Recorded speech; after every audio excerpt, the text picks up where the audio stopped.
D'où vient le manifeste du courant pour une écologie humaine? Il vient d'assez loin. Au tout début, quand on s'est retrouvé avec Pierre-Yves Gomez et Gilles Dubreuil, on s'est dit on va faire une charte. Et puis assez vite, on s'est dit si on fait une charte, c'est une doctrine et c'est pas un chemin.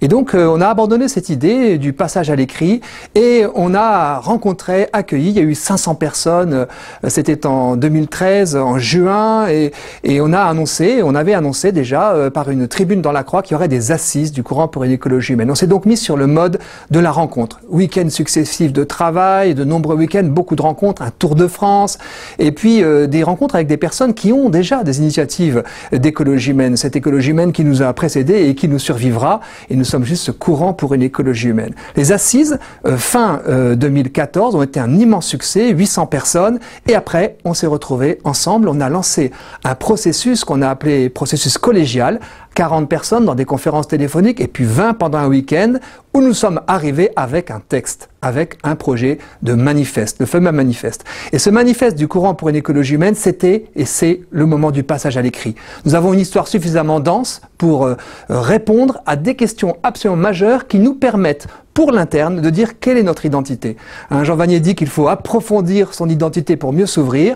Le manifeste du courant, c'est un moyen de se dire ensemble qui sommes-nous et où allons-nous. On répond notamment à quelques questions qui ont beaucoup occupé nos esprits, sur la dimension spirituelle ou pas du courant, sur notre relation avec la question de la nature ou de l'environnement. Donc on traite ces sujets, mais surtout on aborde de fond, en comble, et déjà d'une façon assez précise, ce qu'est peut-être la spécificité particulière de notre courant pour une écologie humaine, cette gouvernance des transitions, de la mutation qui passe, c'est selon le mot de Pierre-Yves qui va en parler, à hauteur d'homme, à hauteur de chacun, et c'est ça qui est notre originalité, qui n'est pas forcément perçue de l'extérieur. Le moment viendra où nous pourrons le communiquer de manière plus fine. Et donc, ce manifeste du courant pour l'écologie humaine a déjà donc une histoire, et il n'est pas forcément achevé, car il arrive dans un contexte absolument particulier qui est celui que nous connaissons, une société en plein doute, et puis des débats très très forts. L'encyclique du pape François est arrivée sur ces entrefaites, et puis il y a la COP 21, le grand débat sur le climat, le réchauffement climatique. Et là, nous offrons une voie originale. Il faut vraiment lire, et peut-être relire encore le manifeste en profondeur, parce qu'il est d'une grande densité, y compris pour ceux qui ont contribué à l'écrire, et qui vont continuer à puiser dans ces lignes et dans celles qui viendront le compléter, au fond, de quoi respecter l'anthropologie dont va vous parler Pierre-Yves, et puis trouver des chemins de transition au service de l'homme.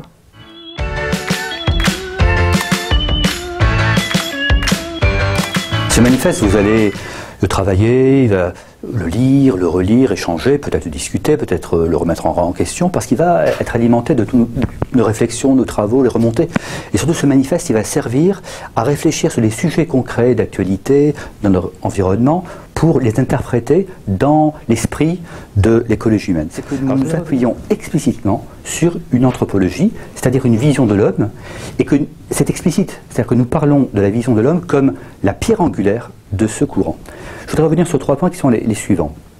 D'abord, la cohérence. Pourquoi nous insistons sur le fait qu'il faut parler d'écologie humaine? Parce qu'en fait, la question de l'homme, de tout l'homme et de tous les hommes, ça permet de relier les différentes questions, les problèmes, qu'ils soient économiques, qu'ils soient environnementaux, qu'ils soient sociaux, qu'ils soient culturels, les relier à travers le destin de l'homme, à travers le destin de tous les hommes. C'est l'homme qui fait la mesure de toute chose, non pas de manière anthropologique, étroite, autocentrée, mais parce que c'est à partir de l'expérience de vie des hommes, du destin de chaque homme, qu'on peut interpréter la finance comme l'écologie environnementale, comme les problèmes sociaux. C'est à partir de ce que vivent les hommes et les femmes de notre temps. Donc voilà pourquoi l'homme est au centre, et c'est pourquoi le fait de revenir à l'anthropologie et à l'homme permet la cohérence du courant, et je crois que c'est une de ses forces. Le second point sur lequel je voudrais revenir, c'est cette dimension spirituelle à laquelle Tugdual a fait référence tout à l'heure, et qui est là aussi un élément clé de notre courant. Pourquoi? Nous disons, et nous écrivons dans le manifeste, 3 dimensions. 3 dimensions. L'homme a une dimension incarnée, donc physique, l'homme a une dimension intellectuelle, et puis l'homme a une dimension spirituelle, et on insiste beaucoup sur cette dimension spirituelle. Pourquoi? Parce qu'en fait, la spiritualité, ça permet, c'est ce qui nous relie au sens que nous donnons aux choses. Au fond, l'esprit, le souffle, le spirituel, hein, c'est l'origine du terme spirituel, l'esprit, le souffle, c'est ce qui permet à nos actions, quelles qu'elles soient, de trouver un sens. Or, ce sens, si on le trouve que dans l'histoire, si on le trouve que dans le corps physique, que dans la matière, ben on est déterminé par la matière. Si on veut fonder la liberté de l'homme, il faut se poser la question de sa référence spirituelle. À quoi il fait référence lorsqu'il fonde le juste, le bien, le beau? Alors, nous sommes ouverts aux familles spirituelles. Chacun vient avec sa foi, sa croyance et l'exprime. Et nous sommes très heureux, très fiers de ce débat. Mais il est essentiel pour la vie du courant de fonder aussi sur la dimension spirituelle de l'être humain. Lorsqu'on fait ablation de la dimension spirituelle, finalement, on fait ablation de sa liberté. Et puis le troisième point sur lequel je voudrais insister, c'est en quoi l'écologie est humaine. Parce qu'on nous dit parfois, enfin on m'a dit à plusieurs reprises, mais pourquoi pas l'écologie ceci, l'écologie politique, pourquoi vous fondez sur l'écologie humaine? Et en particulier, quel est le lien entre l'écologie humaine et la nature, l'environnement, le social? Je dirais ça dans une formule. Si l'homme est blessé, la nature est blessée. En fait, s'interroger sur les questions environnementales, sans tenir compte du fait que c'est à partir de ce que l'on fait à l'homme que l'on va agir sur la nature. Et donc si on fait du bien à l'homme, on fera du bien sur la nature. Si on fait du mal à l'homme, si on blesse l'homme, si on blesse le regard de l'homme, on blessera la nature. Si on ne comprend pas que les problèmes d'environnement sont ordonnés, sont liés intimement à ce que nous faisons à l'être humain, alors on ne peut pas régler les problèmes de la nature. Vous voyez, on ne peut pas distinguer les deux. Il n'y a qu'un seul problème, c'est celui de l'homme dans son milieu social et naturel. L'homme est dans un milieu. Et donc, le cœur, le centre, c'est l'homme.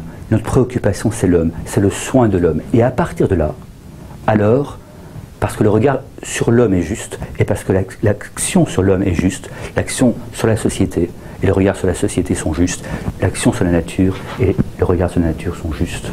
C'est donc à partir de là que nous centrons notre démarche d'écologie.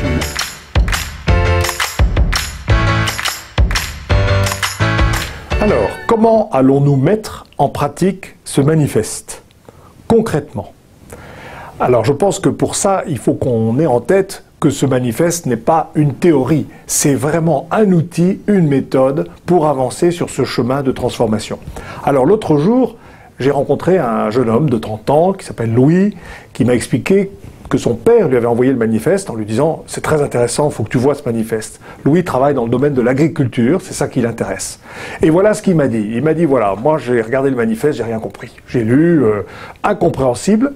Par contre, mon père m'avait dit que le courant pour une écologie humaine avait organisé un colloque sur les activités agricoles, et donc je suis allé écouter les vidéos de ce colloque. Et après, j'ai relu le manifeste et je me suis dit c'est évident. En fait, tout paraissait clair et évident, mais à partir du moment où Louis l'avait appliqué à un domaine d'activité. Autrement dit, le premier point très important pour mettre en œuvre et mettre en pratique ce manifeste, c'est de se dire qu'il faut l'appliquer au domaine dans lequel vous souhaitez intervenir et dans lequel chacun de nous souhaite participer à une transformation profonde de la société. Premier point. Deuxième point, maintenant, comment allons-nous procéder concrètement? Alors il faut avoir en tête que le courant pour une écologie humaine, vous vous rappelez au début, on s'était dit c'était une ruche. En fait, c'est bien une ruche, c'est une maison, c'est un lieu pour nous, pour, je dirais, de sécurité, pour trouver des chemins, pour identifier des méthodes, pour travailler ensemble. Mais nous avons évidemment besoin, chacun d'entre nous, d'engager des actions et de participer à cette grande transformation. C'est le sens même de la création du courant pour une écologie humaine. Autrement dit, nous avons besoin donc de construire un itinéraire, chacun d'entre nous et ensemble, dans le domaine qui nous semblera le plus approprié. Autrement dit, la méthode, c'est le manifeste, c'est un élément de sécurité, mais ensuite, il va falloir nous retrouver un peu partout, là où nous sommes, chacun d'entre nous, et ouvrir ce chemin qui sera évidemment à chaque fois nouveau et une création. Alors de quoi a-t-on besoin quand on a besoin d'un itinéraire? Comment est-ce qu'on évite de faire des impasses? Il nous faut des cartes.